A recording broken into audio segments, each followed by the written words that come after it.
we've taken a look at correspondence done in a simple fashion. And in fact, that simple fashion is what you guys are going to do on your problem set. I want to take a look at a couple of slightly more sophisticated methods that are actually closer to the state of the art in stereo. There are a couple of ways we do that. There's a bunch of stereo pairs out there for which there is known ground truth of depth. So here's one from the University of Tsukuba.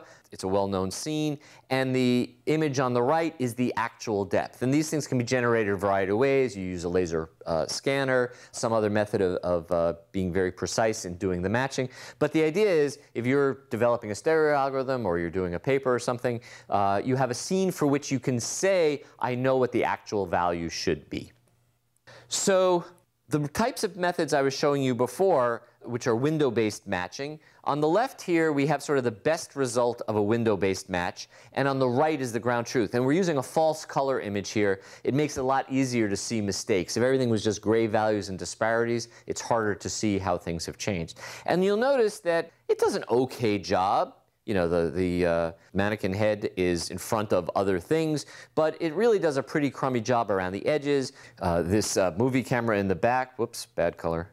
This camera in the back is sort of all eaten up here, never mind what's going on over here. So it has some general difficulties, and what we'd like to do is to see if we can get a lot closer to that ground truth solution. So better solutions do something more than just individual correspondence estimates. All right? Essentially, what they want to do is they want to optimize the set of disparity assignments in some sense jointly, meaning that I don't just assign this pixel to somewhere and then this pixel independently. I want to think of all of the assignments together in some way and come up with an optimal solution. And this can be done at least two different ways. One is to do a scan line at a time. So we're still going to do a line at a time, but for all of the pixels in that line, we're going to think about how we want to do the assignment, and then we do that for each scan line. And then even more modern methods, and ones that get even more improvement, they actually do it on a full 2D grid. So we're not thinking just across the scan line, but vertically as well. So let's talk about the scanline methods. So here I have that Tsukuba University picture again, and we have two intensity profiles, the left and the right. All right?